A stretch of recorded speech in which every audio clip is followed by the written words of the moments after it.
Convidamos para compor a mesa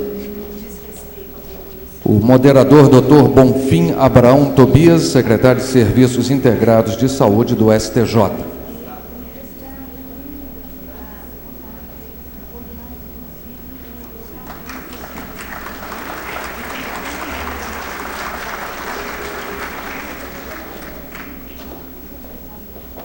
E o palestrante, Dr. Vitor Martins Codesso, médico pneumologista, chefe do Serviço de Pneumologia do Agarram e membro do Núcleo de Pneumologia e Medicina do Sono no Hospital Anchieta.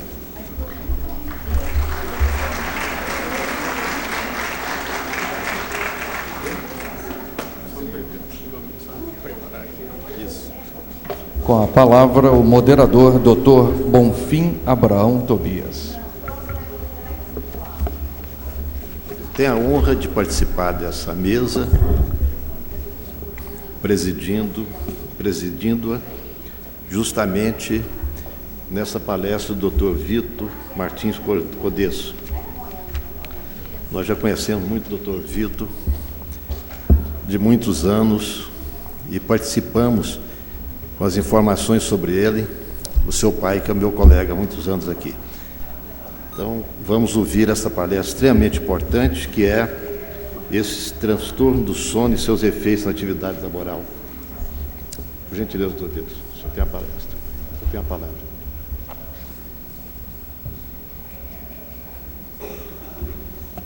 Bom dia a todos. Eu peço só um minutinho para poder iniciar, para a gente poder organizar aqui a apresentação.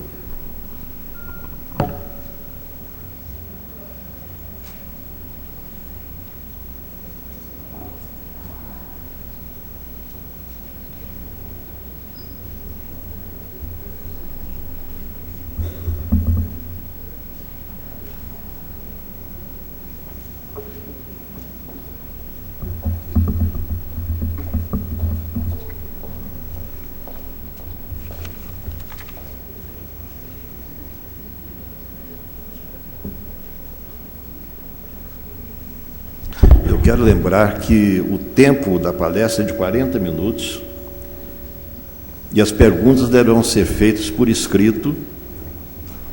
Nós teremos 20 minutos para as perguntas e respostas do Dr. Vitor.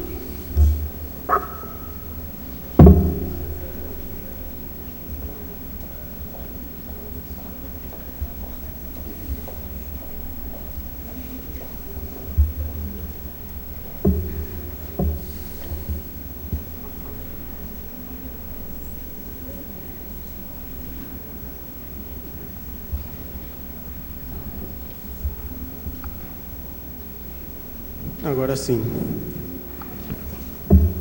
Eu queria agradecer o convite da coordenação desse congresso e a oportunidade de poder abordar um tema de tamanha relevância e que eu acredito que muitas vezes é, até certo ponto, subjugado por nós profissionais de saúde e que deve sempre ser abordado, e não só do ponto de vista médico, mas de todas as especialidades médicas, né? Então, meu objetivo principal aqui é conseguir mostrar para vocês a importância e a relevância que esse tema tem para poder, talvez, a gente conseguir inseri-lo mais na nossa atividade do dia a dia, na abordagem do paciente, já que o que a gente está sempre procurando é a promoção à saúde. Em relação à qualidade do sono, a gente tem que ter duas características principais: um tempo de sono suficiente e uma qualidade de sono adequada. À medida que a gente nasce, a gente dorme, né, cerca de 18 horas por dia, e à medida que a gente vai atingindo a vida adulta, esse valor fica em torno, em média, de 6 a 8 horas por dia. E a qualidade do sono, nós temos basicamente 4 estágios do sono: 1, 2, 3 e o sono REM, que devem ser organizados durante a noite. Para isso aqui a gente chama de hipnograma, a gente adquire isso aqui através do exame de polissonografia, que a gente tem que lançar a mão em muitos distúrbios do sono, em outros não é tão importante assim. Então, são os dois fatores principais que a gente precisa ter para ter um sono de qualidade, um sono restaurador. Em relação à quantidade, o conceito de quantidade insuficiente de sono.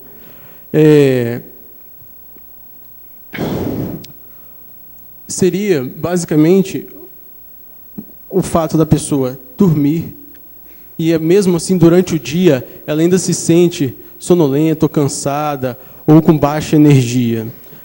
É tão significante que o CDC publicou em 2011 uma epidemiologia em relação à quantidade de sono dos norte-americanos. 1/3 das pessoas dorme menos de 7 horas por noite. Principalmente, a população mais atingida são os pacientes entre 20 e 59 anos. Então, como eu comentei, a quantidade média de sono habitual é de 6 a 8 horas por dia. Isso é individual, né? Pode ter pessoas que precisam de mais tempo de sono, outras precisam de menos tempo de sono. O que a gente pode fazer para descobrir quanto a gente precisa, qual é o seu valor individual de tempo de sono? Existem algumas técnicas. Uma delas é bastante simples, é você ir dormir e acordar naturalmente. E observar que, durante o dia, aquele sono que você teve foi capaz de manter você atento, por exemplo, a uma aula, né? A gente não posso falar aqui, por exemplo, de você estar numa situação de estresse, submetido a uma situação de estresse, com certeza a gente vai estar atento, faz parte da reação orgânica. Mas, no momento mais tranquilo, mesmo assim que a gente quer atenção, a gente consiga mantê-la. Outra forma da gente descobrir qual é a quantidade individual de sono que a gente precisa é fazendo o teste. Não. Faz o seguinte, hoje você dorme 8 horas, amanhã você dorme 7, depois 6, 5, e vamos observando, vamos fazendo testes de níveis de atenção durante o dia para ver como você vai se comportar. A partir de certo momento que a gente vê onde há um déficit nesses testes em relação aos anteriores, a gente consegue dizer, não, olha, realmente o seu tempo de sono adequado deve ser 9 horas por noite. E em relação à qualidade, né? Aqui eu vou talvez inserir um novo conceito para muitos de vocês, que é o microdespertar por hora. O nosso sono, como naquele hipnograma, ele tem que ter um contínuo. Ele tem que ter um contínuo. Os estágios do sono, eles têm um ritmo para irem acontecer. Agora, por diversas causas, a gente pode, em alguns momentos, atingir um nível de vigília, que dura poucos segundos, e a gente não toma consciência disso durante a noite, né? E aí resulta numa ciclicidade e distribuição do sono totalmente anárquica. Então, é claro que o hipnograma de cima é diferente do de baixo. A quantidade de sono é praticamente a mesma nos dois exames, nas duas apresentações, mas com certeza a qualidade do sono desse indivíduo aqui é péssima. E aí que vem uma das grandes questões. Quais as consequências disso, de um sono, de uma privação do sono, ou seja uma baixa quantidade ou uma baixa qualidade? Bem, primeiro, cada indivíduo responde à privação de sono de uma forma individual. Ao ponto de, no exército americano, eles fazerem testes de privação de sono nos soldados para saber quais são aqueles que estão mais aptos a ter atividades noturnas e atividades diurnas, para participar de expedições ou de... É uma coisa de rotina no exército americano. Déficits cognitivos, acidentes, alteração na qualidade de vida, alteração na mortalidade, aumento da mortalidade, alterações cardiovasculares, respiratórias, consequências na imunidade e a obesidade. Eu vou abordar um pouquinho de cada um desses temas aqui individualmente. Em relação aos déficits cognitivos, primeiro, é muito difícil a gente conseguir avaliar, fazer estudos que a gente consiga ver, não, olha, está acontecendo isso por quê? O déficit cognitivo, o aprendizado, é um conjunto complexo de associações orgânicas, de diversos setores do organismo, e cada um deles são influenciados individualmente pelo sono, e temos individualmente uma resposta fisiológica a cada um deles. Então, a gente muitas vezes tem dificuldade em separar isso. Mas o fato é, a privação do sono promove um déficit de atenção, diminui a capacidade de processamento de informação e a nossa capacidade de habilidade motora. Principalmente a resposta a ação. Então, muitos estudos mostram para a pessoa ter uma reação. À medida que aparecer o ponto vermelho na tela, você aperta no botão. As pessoas privadas de sono têm uma resposta mais lenta do que as que têm um sono de boa qualidade e quantidade. E aí eu vou querer ilustrar um pouco dessas situações aqui, mostrando um estudo publicado no New England em 2004, pelo grupo de Harvard, o grupo de sono de Harvard, em que eles pegaram médicos recém-formados que têm uma alta carga de trabalho e submeteram eles a duas situações. A situação habitual, eles trabalhavam, em média, 80 horas por semana, e depois, ficaram 2 semanas na sua rotina habitual, e depois foram submetidos a uma nova escala, uma escala alterada, onde eles trabalhavam, em média, 60 horas por semana. Tanto no primeiro período como no segundo período, eles foram submetidos a polissonografias recorrentes para avaliar a qualidade dos sonos deles, e a uma polissonografia durante o plantão. Então, quando eles tinham um plantão noturno, de 11 da noite às 7 da manhã, eles também ficavam em sua atividade com um aparelho portátil, para poder avaliar como eles iam reagir. E aqui mostrando que, realmente, quando a escala foi alterada, eles dormiram mais. Então, isso aqui é para mostrar que, realmente, o impacto na quantidade do trabalho nessa população fez diferença na quantidade de sono. E aí, o que eles avaliavam? Dentre outras coisas, eles avaliaram por que os médicos, durante o plantão, tinham um aparelho portátil. A gente sabe assim, que quando a gente está começando a cair no sono, no início do sono, a gente tem o que a gente chama de um padrão de movimento do olho de leitura. O olho ele começa a fazer uma movimentação lenta, e a gente consegue ver isso através de eletrodos que a gente coloca próximos aos olhos. Então, sempre que ele estava no trabalho, e a gente percebia que ele começava a fazer essa onda, a gente detectava que ali foi uma falha de atenção, né? Como se fosse, digamos assim, o que a gente chama de pescou. Ele estava ali prestando atenção em alguma coisa, provavelmente ele estava trabalhando, e aí ele começou a fechar os olhos e acordou de novo. E aí observou-se que naquela época em que eles estavam na escala regular, onde eles dormiam menos, foi mais que o dobro a falha de atenção, mostrando que a privação do sono realmente tem uma atuação importante na nossa capacidade de manter a atenção e responder às ações.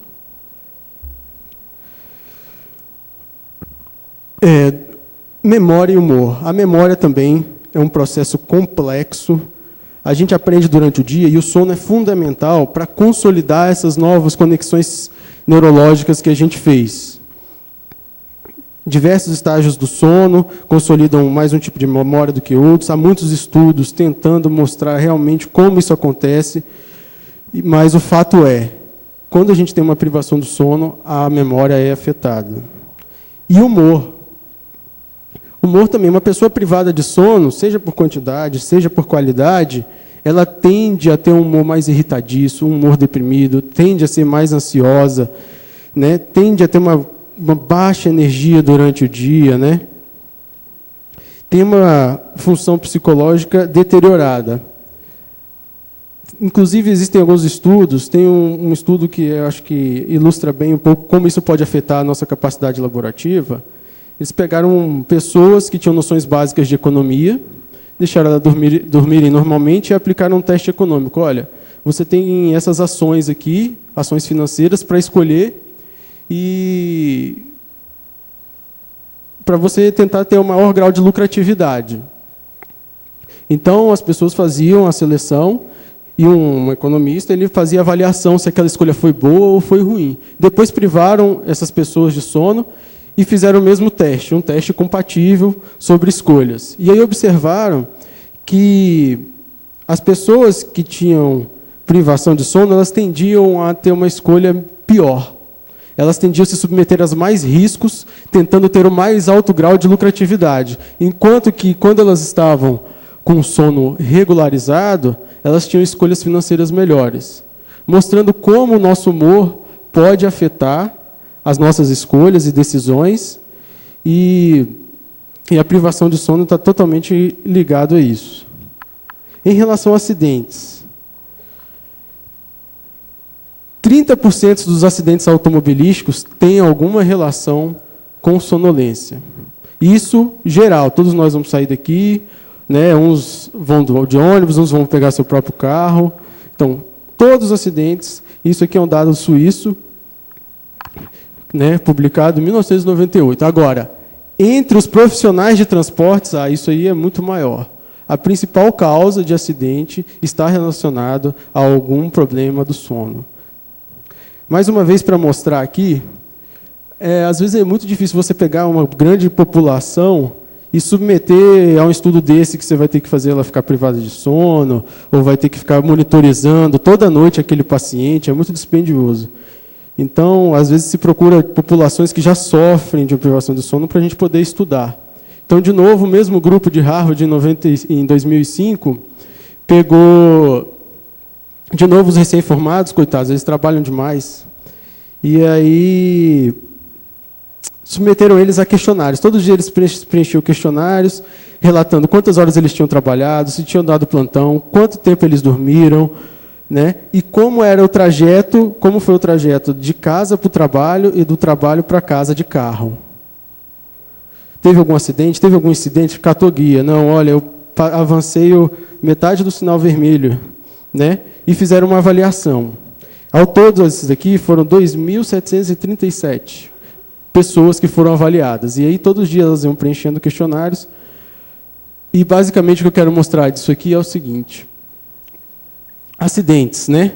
Automobilísticos. Foram, nos que tinham dado plantão, maior que 24 horas, ou igual, foram 58 acidentes em 54 mil relatórios, os questionários que eles preenchiam. E dos que não tinham dado plantão, foram 73 acidentes em 180 mil, mais de 180 mil relatórios, mostrando um risco 2,3 vezes maior de acidente nos pacientes que estavam, teoricamente, com sono comprometido. E aqui o Near Miss Incidents, que seria isso, ou ele catou uma guia, ou encostou no carro, uma coisa leve, mostrou um número muito maior nos pacientes que tinham dado plantão também. Olha só, o risco de um incidente, de um acometimento no trânsito, 5,9 vezes maior do que na mesma população quando elas não tinham dado plantão. E aqui um dado adicional, eles perguntavam, você apagou ou dormiu enquanto estava dirigindo? E aí avaliaram quem não tinha dado nenhum plantão no mês, quem tinha dado 1 a 4 plantões no mês e mais que 5 plantões no mês. Aí observou-se que o risco de você dormir no volante é 1,82 vezes maior quando você dava de 1 a 4 plantões por mês, e quando dava mais de 5, 2,4 vezes maior. E aqui, a mesma pergunta, só que assim, não enquanto estava dirigindo, mas enquanto o carro estava parado. Parou no semáforo, ou parou no cruzamento para esperar. A chance de cair, de dormir, em quem tinha dado mais de 5 plantões por mês, era 3,7 vezes maior. Isso mostra a relevância que isso tem na atividade do indivíduo. E isso pode ser muito importante, né? Existem diversos acidentes, não acidentes, catástrofes, que a gente não consegue fazer uma ligação direta, mas, enfim, como em Chernobyl, uma má decisão de uma pessoa que era privada de sono foi o que causou o desastre de Chernobyl. Vazamento de óleo, se não me engano, de Exxon Valdez, também foi. Então, assim, não tem como a gente ligar direto, mas eram pessoas que tinham que tomar as decisões e tinham um problema com seu sono. Então, assim, eu acho que a gente tem que, muitas vezes, prestar atenção. Claro que o importante não é só isso, né? O importante é o indivíduo como um todo. Em relação à mortalidade, ter um sono privado aumenta a mortalidade. Esse estudo tentou mostrar isso. É um estudo publicado no Sleep, se não me engano, 2010, por um grupo da Pensilvânia, e eles seguiram 1.741 homens e mulheres por uma média de 14 anos. E aí a questão que eles faziam era o seguinte, eles perguntavam, você tem insônia? A pessoa falava, tenho. Ou não tenho, durmo mais. Eles consideraram insônia menos de 6 horas de sono por ano, durante um ano. E aí submeteram esses pacientes à polissonografia, que é o exame do sono, para ver realmente se eles dormiam pouco ou se eles, de repente, tinham algum outro problema ou tinham uma má percepção do sono. Então, o grupo de base seriam aqueles que disseram, não tenho insônia. E aí, durante o exame, foi visto que eles realmente dormem mais de 6 horas por noite. O outro grupo foram os que disseram, não, eu tenho insônia. Mas quando foi fazer o exame, eles dormiam mais de 6 horas por noite. O outro foi o que falou, não, eu não tenho insônia. E aí, nós foram observados durante a polissonografia que eles, apesar de não relatarem sintomas de insônia, eles dormiam menos de 6 horas por noite. Provavelmente uma variação. Como 6 a 8 horas é o habitual, tem gente que precisa de menos. E os insônios, de fato, que seriam aqueles que relataram queixas relacionadas e realmente dormiram menos de 6 horas por noite.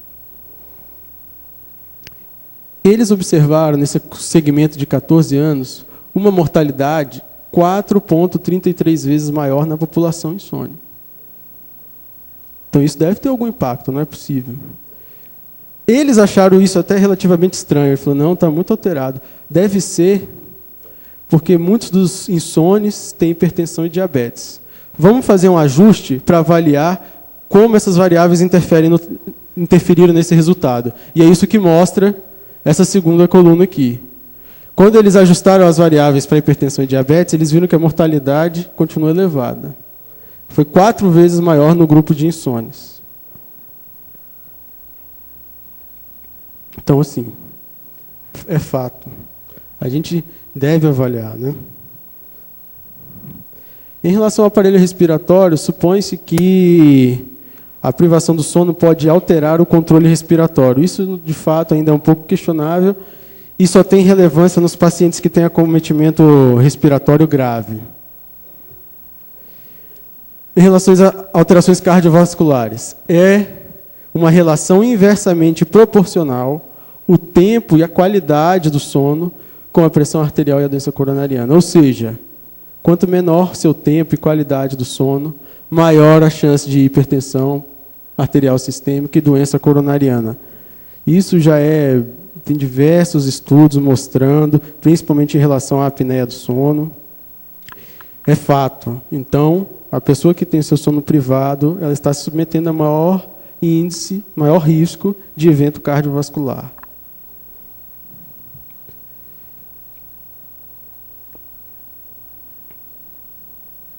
Em relação à privação do sono ainda, a gente observa que em estudos com ratos, quando você priva eles de 2 a 3 semanas de sono, eles morrem.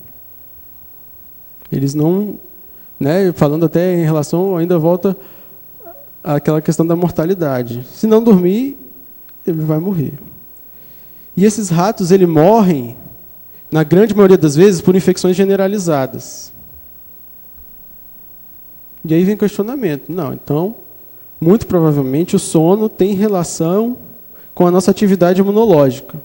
Durante o sono, o professor Paulo Tavares ele costuma dizer que existe a medicina interna que nós conhecemos e a medicina interna do sono. O nosso organismo tem toda uma resposta endocrinológica, de hormônios, de frequência cardíaca, de pressão arterial, diferente do que a gente tem durante o dia, durante a vigília. E isso serve, esse é um ciclo que serve, o sono, a vigília, para a gente ter uma regulação corporal. Então, um estudo interessante, publicado no Journal of Immunology em 2011, eles fizeram o seguinte roteiro. Eles pegaram 27 homens saudáveis, dividiram em 2 grupos. Avaliaram se aqueles pacientes tinham tido ou não contato com a hepatite A, e nenhum deles tinha tido contato com a hepatite A, e falou, vamos imunizar para hepatite A essas 27 pessoas. Metade delas vai vacinar e a gente não vai deixar ela dormir no dia seguinte. A outra metade ela vai vacinar e vai dormir. No dia seguinte só. E aí observou-se que as que dormiam produziram mais anticorpos do que as que não dormiam. As que dormiam tinham uma resposta da célula CD4, da célula TH, muito maior do que as que tinham sido privadas de sono. Então a recomendação é, toma vacina e dorme. Não, brincadeira. Mas assim, mostrando que realmente tem relação da atividade imunológica com o sono, uma regulação.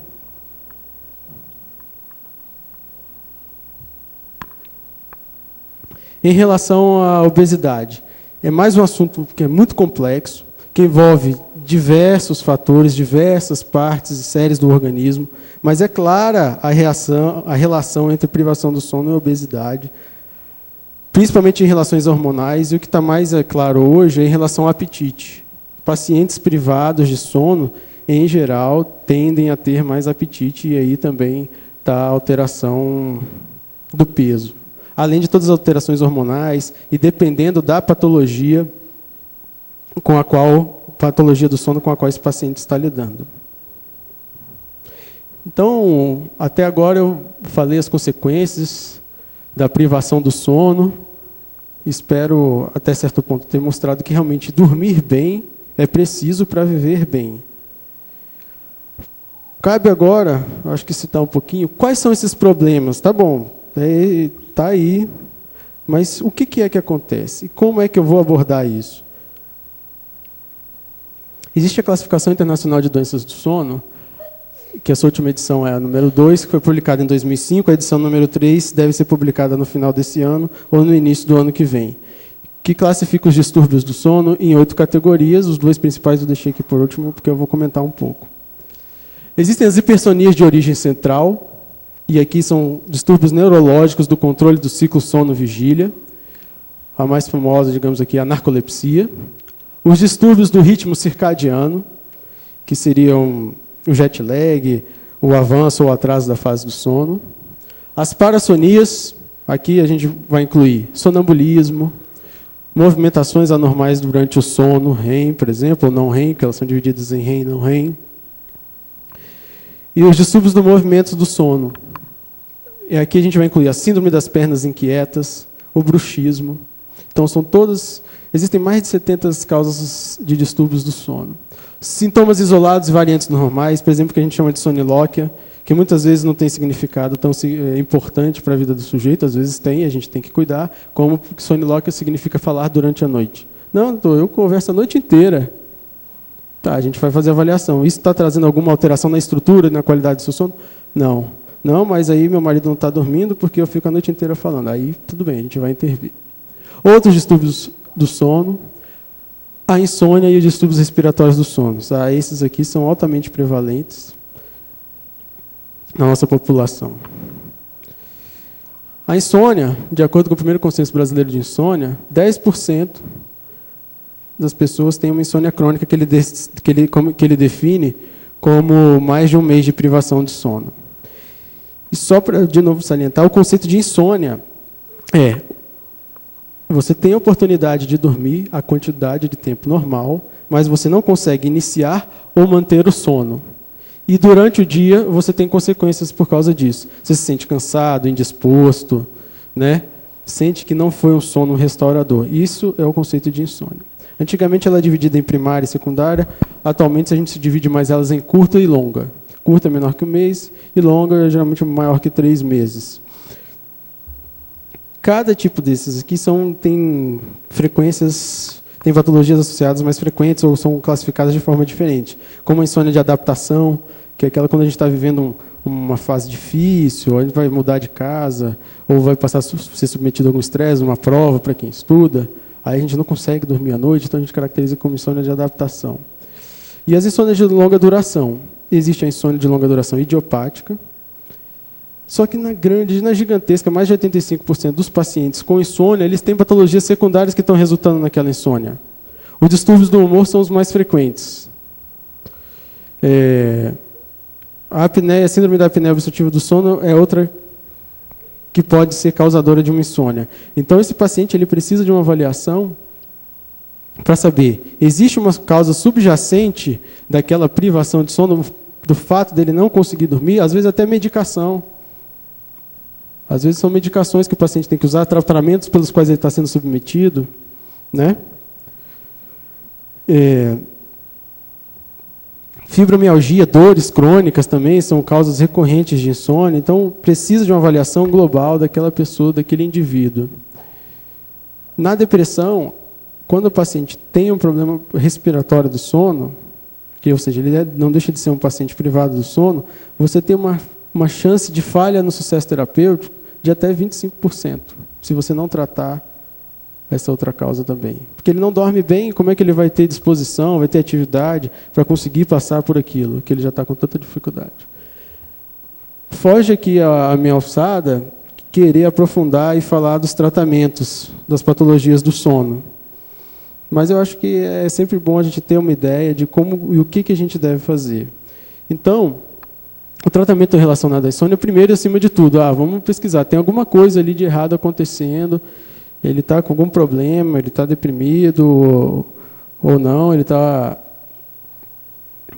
tem uma fibromialgia, ele não está conseguindo controlar a dor de jeito nenhum, a gente tem que intervir nisso. Se não intervir, não vai melhorar o sono dessa pessoa. Né? Aí vai adiantar, talvez, dar só remédio? Não vai adiantar. Temos que tratar a causa. As outras duas formas de tratamentos, que muitas vezes se associam também às diversas causas de insônia, às patologias de base, a terapia cognitivo-comportamental, isso é fundamental, isso é importante, e o tratamento medicamentoso, seja por medicações benzodiazepínicas ou não benzodiazepínicas. Né? E, muitas vezes, os dois tratamentos associados.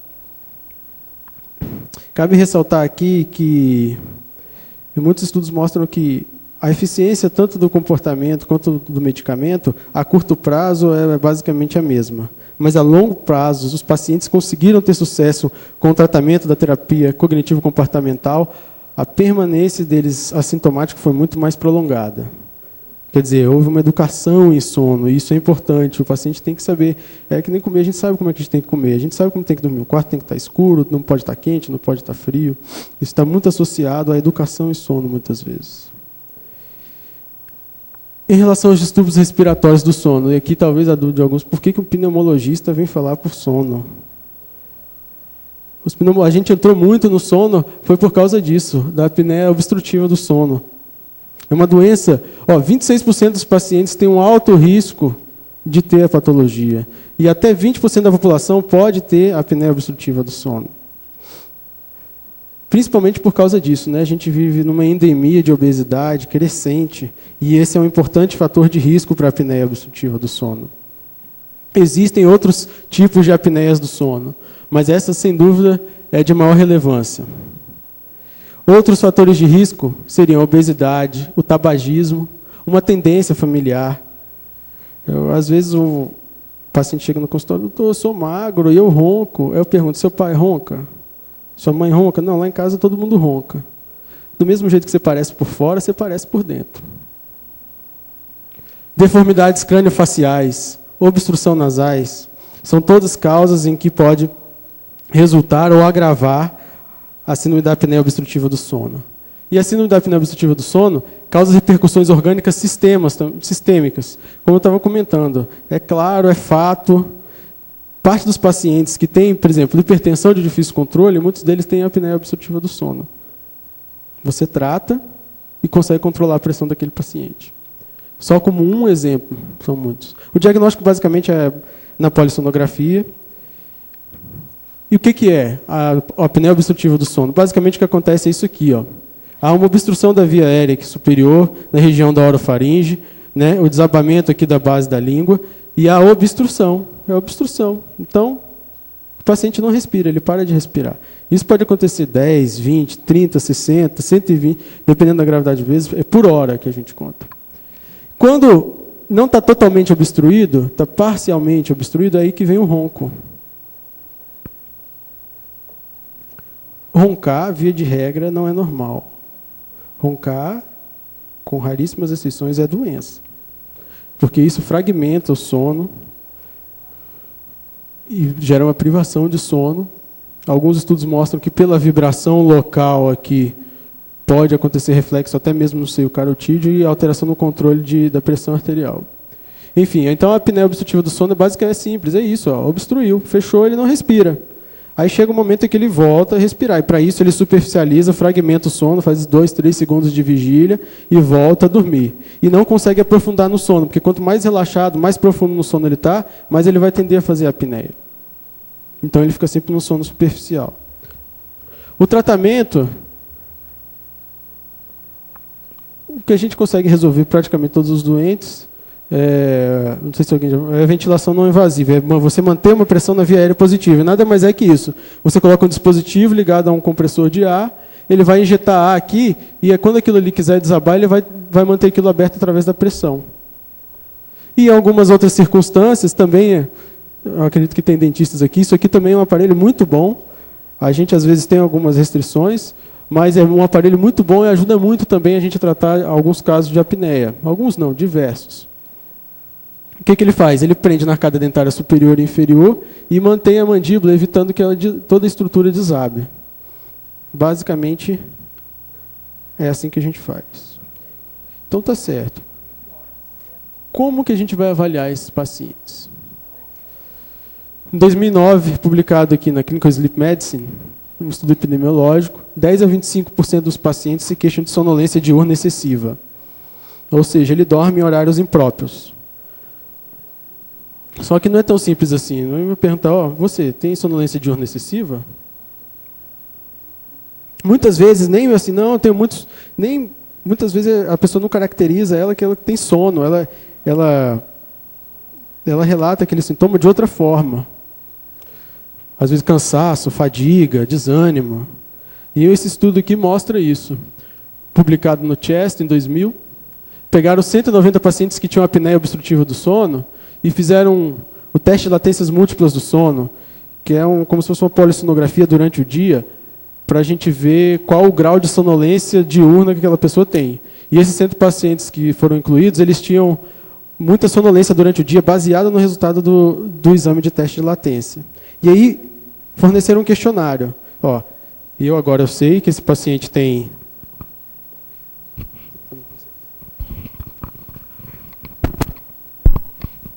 Alô? Melhorou? Mais ou menos? Vamos lá. Então, eles forneceram questionários baseado no fato que eles já sabiam que aquelas pessoas tinham uma sonolência diurna excessiva.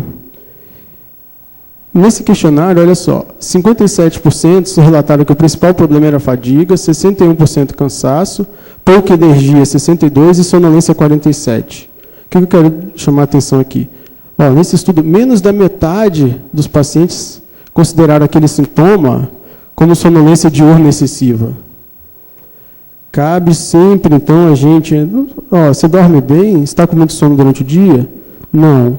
Mas, provavelmente, alguma outra queixa ele pode relatar para a gente que está diretamente relacionada com o distúrbio do sono. Perguntas que a gente pode fazer. Você dorme bem? Você ronca? Alguém já viu você roncar? Você desperta à noite?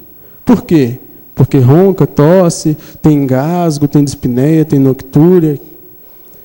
Qual é o seu tempo de sono durante a noite? Você deita, você dorme, você acorda que horas? Deitar é uma coisa, dormir é outra. Não, eu deito às 10 e acordo às 6. Mas eu demoro 3 horas para dormir. Então, quer dizer, você dorme bem menos do que o horário que você está na cama. Desconforto de membros, que pode estar associado à síndrome das pernas inquietas. Agora, em relação a essa questão, muitas vezes a gente precisa ter cuidado. Você dorme bem? Não, eu durmo muito bem. Me deixa 5 minutos sentado ali que eu vou dormir. Opa, está errado. Durmo muito bem, eu não consigo nem ver o jornal que eu já estou dormindo. Está errado isso, tem alguma coisa errada. Então, é isso, a gente tem que ter cuidado quando a gente vai questionar o paciente em relação a isso. E aí o Dr. Cláudio estava falando de subjetividade, né? E eu vesti meio que a carapuça. Eu não aprendi nada, cadê ele? De subjetividade na faculdade. E como médico, a gente sempre quer trazer o subjetivo para o objetivo. E é por isso que eu trouxe esse slide aqui. É muito difícil a gente avaliar o sintoma e a subjetividade da sonolência. Então, a gente sempre tenta criar armas para tornar algo subjetivo em objetivo. Então, existem escalas que foram desenvolvidas para quantificar, ou pelo menos tentar quantificar essa sonolência. A escala mais usada é a escala de sono de Epworth, e outra escala muito utilizada é o índice de qualidade de sono de Pittsburgh, pode ser encontrado nesses sites aqui, inclusive cada um pode preencher e ver o resultado individualmente. A escala de sono de Epworth, eu estou colocando isso daqui por quê? Porque eu quero salientar quais são os sintomas e sinais que a pessoa pode ter relacionado ao sono. É óbvio que minha pretensão aqui não é falar, olha, é assim que faz, é isso aqui, é a escala de sono, não. Mas o que eu quero ver? Essa escala faz como? O paciente ele vai preencher essas questões, qual que é a chance de você cochilar? Sentado lendo, assistindo TV, sentado esperando, no lugar passivo, como passageiro de uma viagem, é pequena, média, grande, moderada? Então, são todas situações em que a gente está sentado, está tranquilo, mas a gente não deve, a não ser que a gente queira, dormir. Né? Nessa escala aqui, se for preenchido e somar mais de 9 pontos, é caracterizado sonolência diurna excessiva. Existem outros questionários também, como o questionário de Berlim, que é um questionário específico para a apneia obstrutiva do sono. E esse questionário sobre a saúde do paciente número 9, PHQ9, na verdade é um questionário de depressão, mas que eu coloquei aqui só para a gente ver e tomar ciência, que eu quero que tome a ciência da importância de que patologias do distúrbio do humor podem estar muito intricadas com distúrbios do sono. Aqui é o questionário de Berlim, mais uma vez, não é para decorar, mas assim, né, nem tenho pretensão de falar, é assim que faz. É só para mostrar quais são os sintomas relacionados à apneia obstrutiva que são relevantes. É uma tradução para o português de Portugal. Então, você ronca? Com que frequência? Já incomodou alguém? Não dormi direito, estava roncando. Alguma pessoa notou que você para de respirar enquanto você dorme? Então, são todos indícios de que há um distúrbio respiratório do sono. E aí, mais uma vez, cada resposta vai um ponto diferente, e aí, baseado no preenchimento do questionário, a gente vai saber se ela tem uma alta, baixa ou moderada chance de ter um distúrbio respiratório do sono. Mais uma vez, aqui o questionário é um questionário de depressão. Tem pouco interesse em fazer as coisas, desânimo, desatempo, falta de esperança, tem dificuldade de adormecer, ou em dormir sem interrupções, ou dorme demais. A insônia pode causar a depressão pode causar tanto insônia como sonolência diurna excessiva.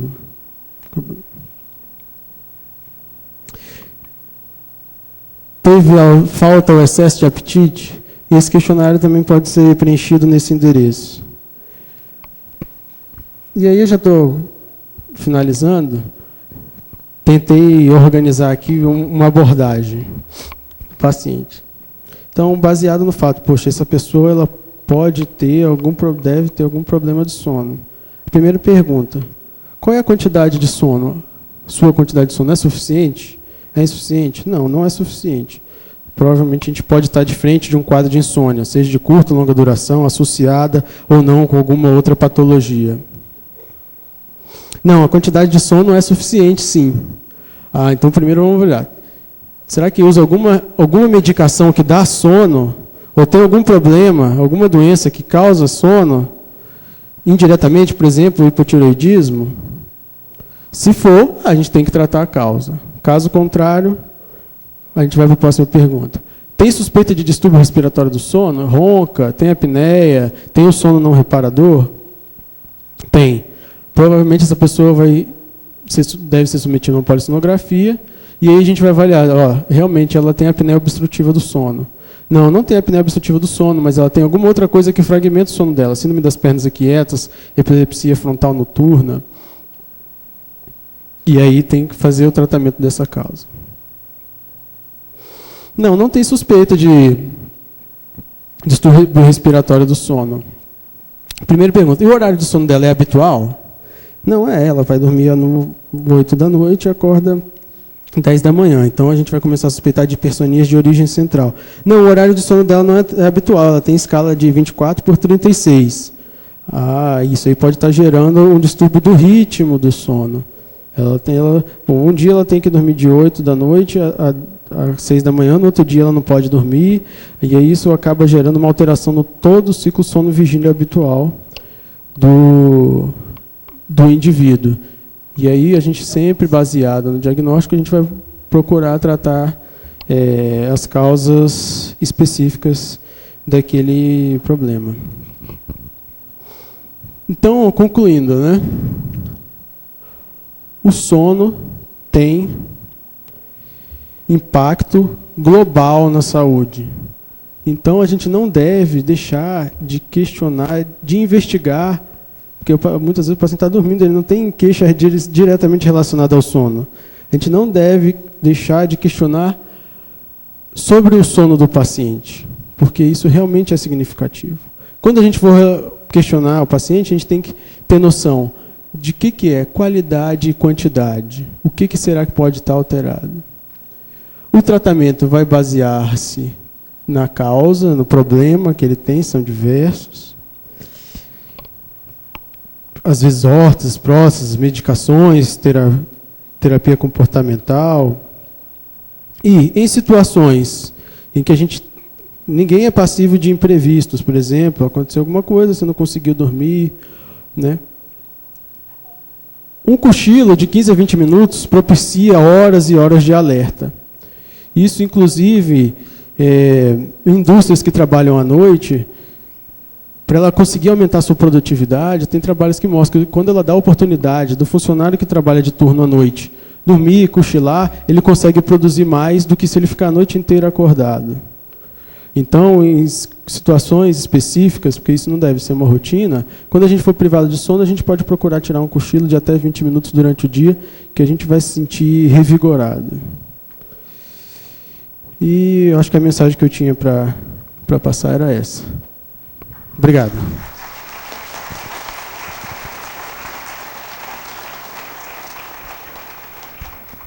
Muito obrigado, doutor Vitor. Muito obrigado, doutor Vitor, por essa excelente palestra. Aliás, me interessa muito com relação ao tempo de sono. Mas eu tenho uma pergunta. Nós sabemos que o sono, durante a noite, nós temos uma prevalência vagal. Um predomínio vagal que nos leva naturalmente ao sono, por queda de pressão, de frequência cardíaca, etc. E sabemos também que quando há uma alteração do ciclo circadiano, isso pode denotar, quando existe uma queda da pressão durante o sono, isso pode ser a causa um bloqueio da predomínio vagal, um aparecimento maior do sistema simpático, tentando, às vezes, vencer uma obstrução arterial. Às vezes, o primeiro diagnóstico de insuficiência coronária pode ser a não queda da pressão arterial durante o sono. Mas eu gostaria de saber o seguinte: existe algum trabalho, que eu não conheço, que possa avaliar esse predomínio vagal no tempo de sono durante a noite? Essa é uma questão muito interessante e muito relevante, né? Baseado que realmente nos pacientes que têm alteração no sono, ele tem essa alteração na predominância entre simpático e parasimpático. Quantificar, eu também, sinceramente, não conheço nenhum estudo que conseguiu quantificar essas atividades durante a noite. O que é fato, e que já está bem documentado já, é que isso promove uma alteração da pressão, consequentemente, durante o dia também, até porque é um processo sempre crônico, né? Isso, muitas vezes, é o que dificulta a gente fazer uma avaliação do sono, porque o paciente, ele carrega, na imensa maioria das vezes, aquele problema há anos, há décadas. Muito tempo. Então, muitos dos sintomas, o meu cansaço durante o dia, né, o sono que ele chega em casa, ele acha que aquilo ali está relacionado à atividade dele, que é intensa, aos filhos que ele tem que levar, fazer diversas atividades. Mas, retornando mais, quantificado realmente não tem. Apesar do impacto, seja fato, o impacto é. Agora, dizer proporcionalmente, quanto mais, não. Um dado que eu acho que é interessante também, que saiu no estudo publicado recentemente, acho que foi esse ano, se não me engano, pacientes com fibrilação arterial submetidos à cardioversão, os que tinham problemas respiratórios do sono, porque é a doença mais prevalente, que tem mais relação com a cardiologia, principalmente, 1/3 deles tiveram falha, recorreram na arritmia, quando tinham o seu distúrbio respiratório do sono não evidenciado e não tratado. Isso é uma grande verdade. Bom, o assunto é extremamente importante, nós teríamos horas, às vezes, mas eu tenho umas perguntas aqui, e temos pouco tempo, naturalmente, nós temos mais uns 15 minutos, mas há uma pergunta aqui do colega Patrick. que ele pergunta o seguinte: algumas empresas oferecem espaços para descanso no intervalo do almoço. Como o senhor avalia esse tipo de iniciativa? Isso pode interferir na qualidade do sono? Como eu estava falando, quando eu falei aqui bem no final, um cochilo até 20 minutos durante o dia, de forma geral, não vai trazer impacto no sono durante a noite. E ele é muito bem-vindo, principalmente em situações em que a gente foi submetido a uma privação de sono na noite anterior, ou durante um curto período de tempo. Mas a gente sempre deve ficar atento de que, se isso é necessário de forma rotineira, para que se a pessoa mantenha uma vigília adequada durante o dia, pode haver algum problema do sono por trás, e aí deve ser avaliado. Mas sim, obrigado. Isso daqui, eu acho que é importante, você dar oportunidade, é como eu estava falando. Tem muitos estudos que mostram que a capacidade produtiva aumenta, porque você aumenta o nível de alerta, né? Aumenta o nível de atenção, aumenta inclusive a habilidade motora daquele indivíduo. E um cochilo é capaz de aumentar isso por horas. Tá, tem outra pergunta, doutor Vitor, da Lucicler, do Tribunal de Justiça do Mato Grosso do Sul. Ela refere o seguinte: Freud diz, o sonho é o guardião do sono. Os servidores têm me trazido sonhos recorrentes de angústia. Então ele bota entre aspas: sonhei que eu estava num tanque cheio de processos e eu não conseguia respirar. Faz a polissonografia desse paciente, então, pelo amor de Deus. Gostaria que falasse. O importante é que não precisa nem aprender a nadar, né? Num tanque cheio de processos. Precisa saber nadar. Gostaria que falasse sobre a influência da pressão do trabalho na qualidade do sono e que levantasse algumas sugestões para que nós, profissionais de saúde, no sentido de colaborar na promoção de saúde dos nossos colegas. Em relação ao sonho, o sonho ele acontece no período de sono REM. E é um período em que, na maior parte do tempo, a gente está em atonia muscular. Então, é a fase do sono que a gente está mais propenso a ter apneia, a ter aquela obstrução que eu mostrei. Um dos sintomas, uma das coisas que acontece, eu não coloquei aqui, é isso: o paciente vem com pesadelos recorrentes, né, sonos desagradáveis recorrentes. Eu tenho um paciente que ele é mergulhador.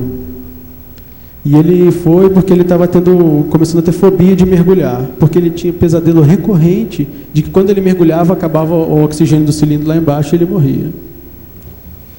E isso é assim, por isso que eu falei, faz a polissonografia. Muito provavelmente ele para de respirar, ele mesmo está, no sonho dele está falando.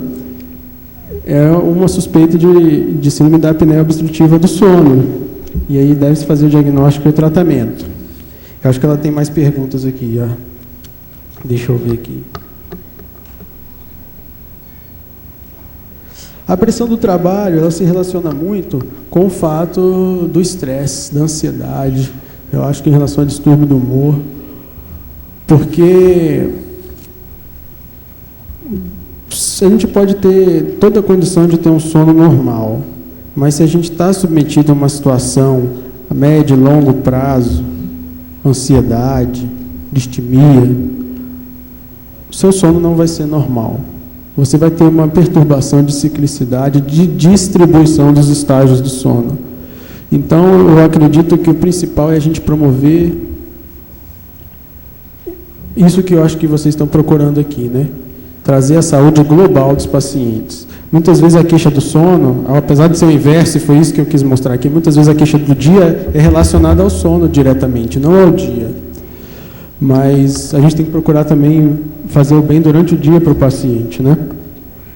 Agora, sempre que é assim, acho que cabe a gente procurar minuciosamente se alguma coisa à noite realmente está interferindo. Porque se tiver as duas coisas associadas, aí as duas têm que andar uma do lado do outro para o tratamento para ter sucesso. Tá ótimo. Uma outra pergunta da Cíntia, do STF. Professor Vitor, o senhor concorda com a seguinte afirmação: Se a pessoa não sonhou, então não dormiu bem? Não.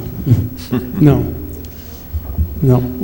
Como eu estava falando, o sono que a gente sonha é o sono REM. E a estimativa que a gente tem é que, por exemplo, se eu estiver fazendo o exame, se eu estar fazendo o exame de polissonografia, eu consigo acompanhar ele em tempo real. Eu vejo que o senhor entrou em sono REM. Eu vou lá, acordo o senhor. De 10 vezes que eu acordar o senhor, 8 vezes o senhor vai lembrar que estava sonhando. Agora, quer dizer, sempre que a gente atinge o sono REM, a gente atinge isso toda noite de 3 a 4 vezes, porque são 3 a 4 ciclos de sono por noite, a gente sonha. Agora a gente não recorda. O que vai fazer a gente lembrar ou não lembrar, isso ainda não está claro. Mas a gente sonha muito. Então, quer dizer, você às vezes sonhou, não vai lembrar, e isso não quer dizer que você dormiu mal, nem bem. Dizem que o sonho bom é o sonho acordado, né? É, né? Que é a realidade. Bom, tem outra aqui, a pergunta. Obrigado.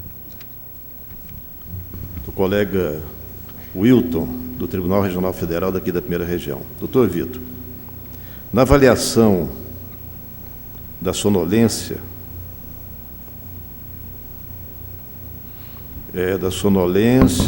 excessiva, como você diferencia fadiga, cansaço, falta de energia e desânimo? Essa é uma boa pergunta. Excelente pergunta. É a tal da subjetividade, né? Cada pessoa ela representa um sintoma de uma forma e ela sente de uma forma diferente. E é isso que muitas vezes essas escalas tentam fazer, transformar alguma coisa subjetiva em objetiva. Então, a minha orientação mais simples para a gente poder trazer esses sintomas variados para a sonolência mesmo é, por exemplo, aplicar a escala de sonolência de Epworth, que é relativamente simples. Porque ele pode questionar, não, eu tenho muita fadiga. Ah, tá bom, vamos ver aqui se é fadiga mesmo? Então, preencha isso aqui para mim. Ou então pergunta, mas o que é fadiga para você? Ah, não, fadiga eu não consigo ir para a academia, né? Eu não consigo ler o jornal, mas não consegue por quê?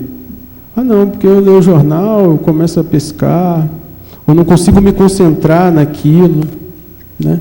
Então, são todas coisas que a gente pode perguntar, mas, objetivamente, o ponto de vista mais prático e simples é a implementação de escalas, que também não é 100%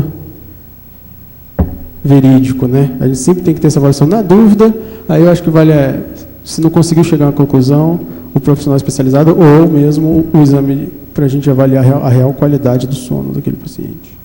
Mas, colegas, infelizmente, nosso tempo está esgotado. Existem ainda aqui mais 2 perguntas que eu gostaria que procurasse tem um e-mail após ali, o doutor Vitor, porque temos que continuar as atividades.